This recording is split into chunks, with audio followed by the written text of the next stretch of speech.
Let's get into this voicemail. By the way, you can always leave me a message at 510-343-3640. My name is Alan Bevel. I'm from Antioch, California. And my question is, what do you think is the Sharks' biggest problem this season and moving forward? And that's it.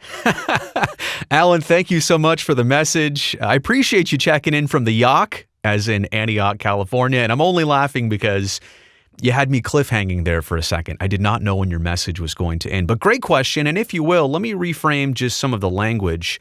I feel like I can better answer your question. Instead of calling it the Sharks' biggest problem this season and moving forward, maybe the biggest challenge, their biggest issue, or their biggest dilemma right now and moving forward. Again, I'm using different words, but hopefully I'm getting to an even better answer to your question. I've isolated it to this, now and the future. Right now, I feel like their biggest issue is whether they make the playoffs or not. Because if they don't, this is now a first in franchise history after 31 years. They've had a couple back-to-back seasons where they did not get in, but they've never had 3 seasons in a row where they did not qualify for the Stanley Cup playoffs. And that's important for 2 different reasons. Let me branch out on that first. Number 1 is the casual fan. The casual fan is going to look at it and not watch every game and not understand how deep of a turnaround the Sharks are actually trying to make. And they're only going to judge the season's success on, well, did they make the playoffs or not?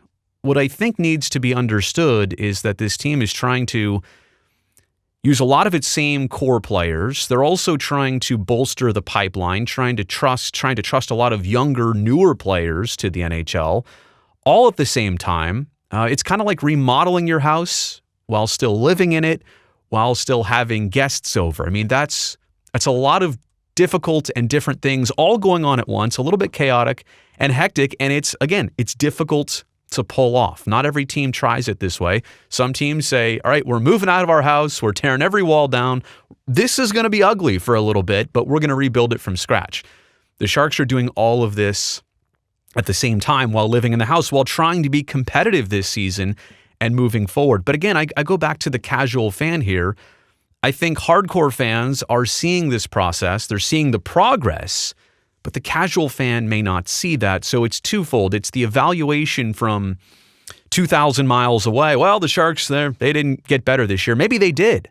They just didn't answer the entire bell that the casual fan was looking for. And is that a fair evaluation? Am I saying it's wrong for casual fans to say playoffs or not? That's the judge of a successful season. It's not unfair because this is a results-based business, but I don't know if it's entirely the accurate evaluation of the progress of this franchise. The other part about it, quite honestly, is the casual fan might still look at them differently in terms of going to games, supporting the team this year and moving forward. If they don't make the playoffs for a 3rd straight year, again, that's the judge of success to a fan, how much they want to remain with the team, get into the team, spend a little bit more time around the team. So again, I think it's a difficult point right now, playoffs or not.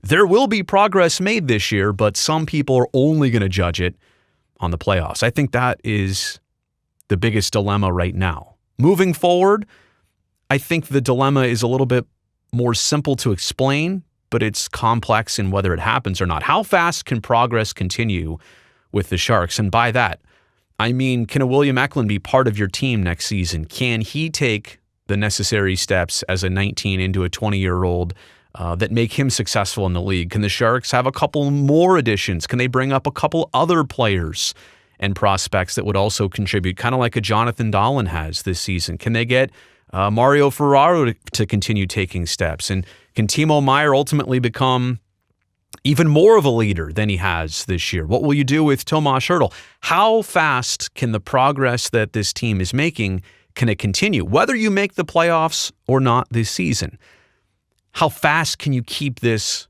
process going? Because I'm not here to judge how fast it's been, but if it slows down for any reason, again, that is just going to hinder everything you're trying to accomplish. I know that's basic. I know that's probably obvious, But I do feel like, again, the speed and the time that the Sharks are working with here, it's been fine, but it needs to continue to get this team back to where they were for so many years sooner than later.